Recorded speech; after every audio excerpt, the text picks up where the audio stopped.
Hey, welcome back all my overloader friends. Thank you for joining me on another video about Planet Coaster 2. We're going to do the rest of the deep dive on the rest of the Deep Dive 2 video from Frontier back from August 28th. So we're going to show a little bit more of the pathing on what you can do there, and then also the event sequencer and the styling of the coaster. Before we get into all that though, I'd like to thank all of my subscribers and new subscribers. Thank you so much. You guys all rock. I appreciate it. So let's go ahead and get into it. So as we can see here, this is their video. I'm going to turn this down a little, maybe even mute it for right now. So we can see that we have different options here. We don't get to see too much of it, but they do, draw out their path. And then they did go ahead and show the deletion tool for the path. So you can do stamp outs of it. So there we go. And then that way you can go ahead and stamp out what you need, and then you can put like a fountain there, or benches or a statue, or whatever you like. But you'll be able to do that, and then there's a perfect walking path that goes all the way around it, which is lovely. Then they did get into the pool system here. So with the pools, you can do the same thing. You can either stamp it out, or you can draw out your own path that you like for your pool, which is very interesting. I like that. So we'll be able to do nice, long, lazy rivers, or even like a lazy river that goes all the way around the park, just completely surrounds the outside of the park. So you start on the inside of the park there, and then it goes to the outside of it, and it becomes like a moat for the park. I might do one of those with the lazy river, so stay tuned for that, definitely.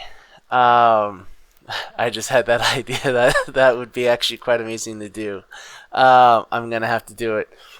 And then we saw this here with building. You can make the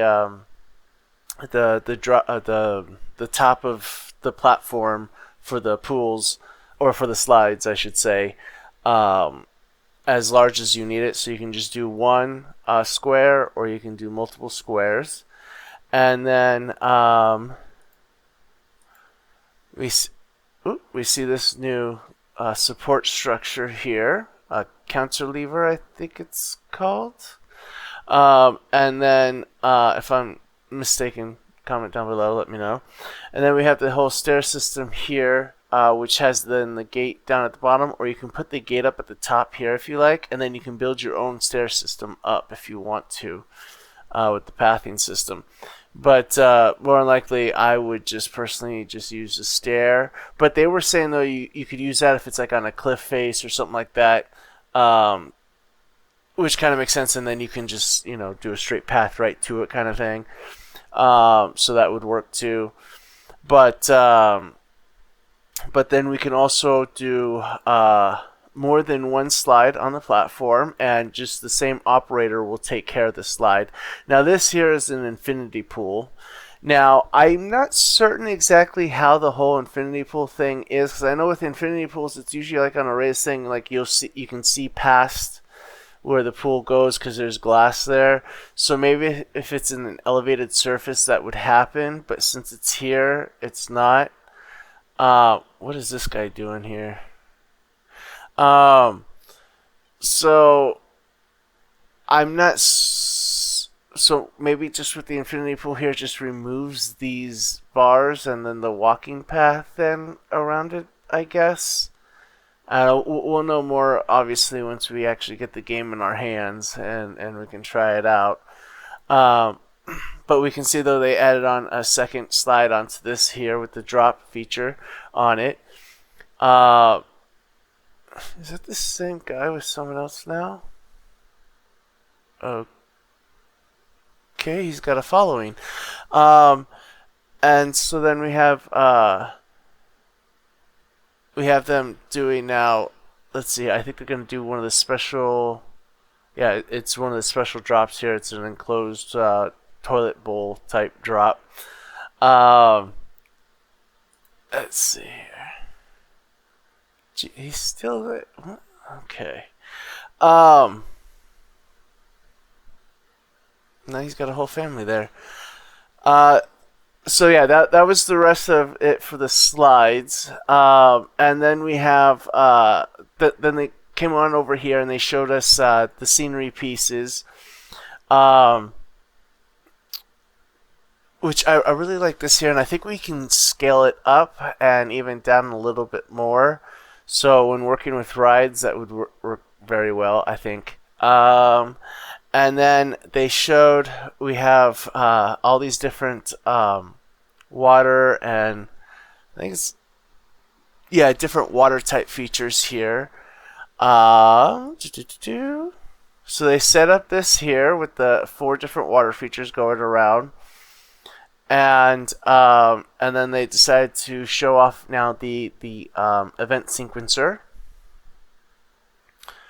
And so it pretty much looks like the same from the outside as from Planet Coaster 1, but then as you can see here, it's more like Roller Coaster Tycoon 3.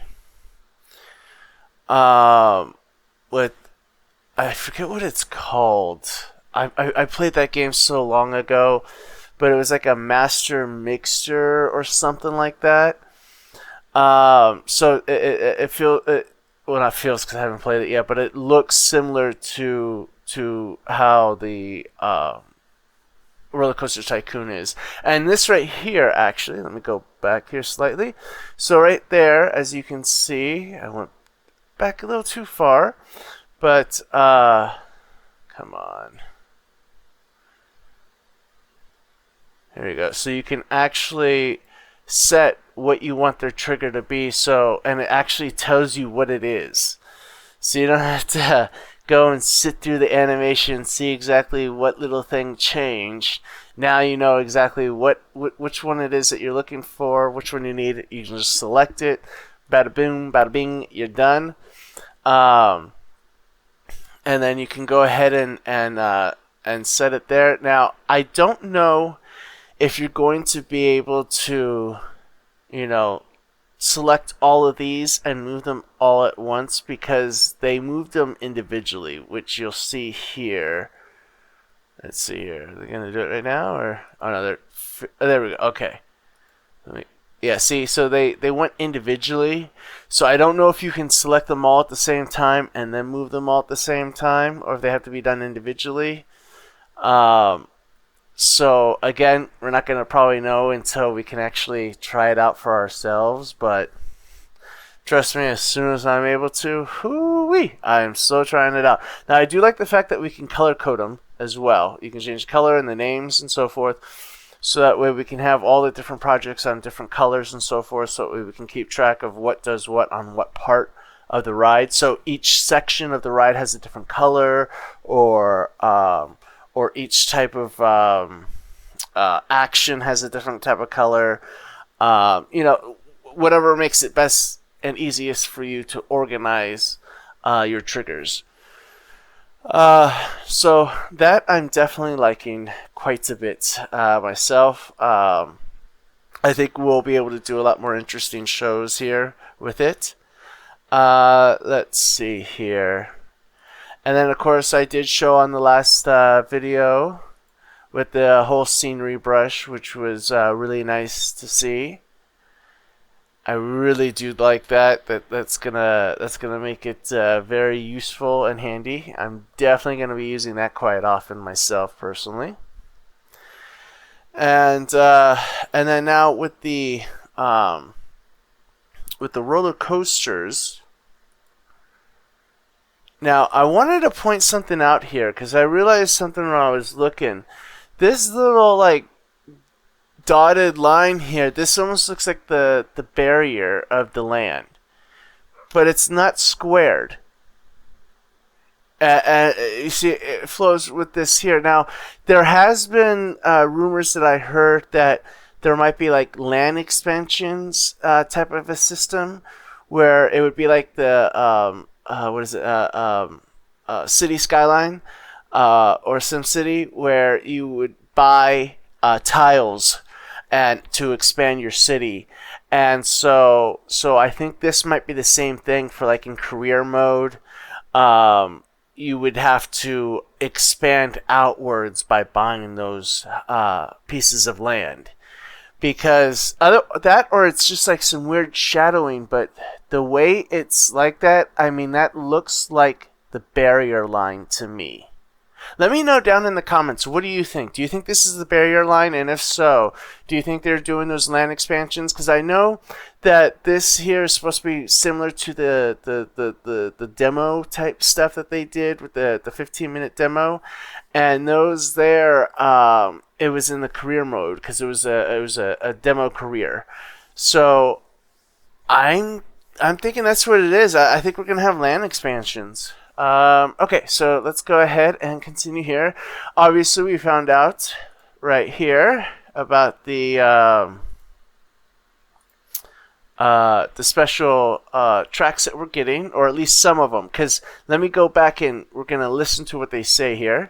Loops and rolls. Some other new coasters have special pieces such as switch tracks and drop tracks. Switch tracks and drop tracks. Okay. Now they said some special tracks. Let me go back here one more time. They'll have different special pieces available for you. So this one, loops and rolls. Some other new coasters have special pieces such as switch tracks and drop tracks. Such as. So we are definitely getting drop tracks and switch tracks, but such as, I'm thinking there might be more special tracks that they haven't told us about. So maybe the transfer tracks are still in it. I'm still hopeful for it. I'm sorry, but I am. I really want those transfer tracks. So let's see here. Let's go forward to where they showed how they were designing here. So we'll go ahead and we'll watch this here before we pretty much wrap it up. Feelings and that you want to have in real life. Coaster 2, the ability to customize your coaster cars and your rides by attaching scenery directly to them, and they'll move around the coasters and the rides attached with them as well. So what's the piece you've got in mind to go on our... I'm going for the pineapple from the resort theme, just because perhaps that could be this could be the start of retheming this coaster into a kind of, I don't know, a punch shack or something, you know, like a nice crisp tropical drink. I could perhaps theme it into one of the brands in Planet Coaster 2 as well, and kind of make a whole element of this side of the park. But for now, I'm going to attach this lovely looking pineapple sign to the front. You can see we've got the highlight underneath the car. That means that it's going to move along with the car. It won't stay in place. It will actually animate along as it goes around the track. And I know that it will then do that. If I was to apply it to this car, it will then move to that one. But I'm going to stick it to the front here. As we were saying before, I can also have access to my advanced move tools, including that new scaling tool as well. It's a little bit big at the moment. I want it to kind of feel like it's come out of the factory, being manufactured with it, you know, as part of the process. Yeah. I quite like it. We'll add that into the side there. And I want to add something to the side. One of my go-to creative options is the new light bar from the resort theme. I really like the look of this. It also fits really well along the side of a lot of the cars. And if it doesn't, quick adjustment with the scale tool means that it'll scale down or scale up quite well as well. So it's a really versatile piece. I can see why it's your go-to. I want it on the other side as well. I don't want to hand place it. I can if I want to. I could duplicate that and move it across the other side. Or I can use the symmetry tools that we have over on the end tab here. I can say I want it mirrored on that side, which then adds that piece. And if I was to move the original piece, it moves the new piece as well. I could also say that I want it to affect the rest of the cars in the train. And if I had a second train on this coaster, if I'd built the station long enough, I could make it affect all the trains on this coaster as well. Yeah, I love that. I love that. So that was a deep dive into some of the new creative... Right, so there is actually one thing that I forgot about in my last video, because I didn't notice it until after, during editing. But if you look here, when they select this palm tree here, and they go ahead and they move it, it shows you this little white line where it moved from, and it even tells you how far it's moved. So now you can get precise measurements on how you want things far apart. So, especially with like your fencing, like you can get it exactly perfect, especially for those, because I know there's some of you out there, and hey, that's perfectly fine, that have to have everything perfectly precise and just right on that perfect number there. Now you're able to do it with a lot more ease. So I definitely like that feature. That's definitely beneficial for everyone, really. So yeah, I just wanted to point that out. But I think though that's pretty much it for that, and we're gonna be wrapping that up now. But I want to thank you all though definitely for joining me. If you like this video, please make sure to hit the like button, and if you want to stay up to date and you want to make sure that you don't miss anything, make sure the bell icon is selected and highlighted, and then that way you'll get notified whenever a new video is released. And make sure you're also subscribed. And thank you again for all my subscribers who have subscribed. For everyone who's liked the video, thank you all so much. Again, you guys do rock, and I do appreciate your support. Thank you all again for joining me, and I'll see you all next time in reality.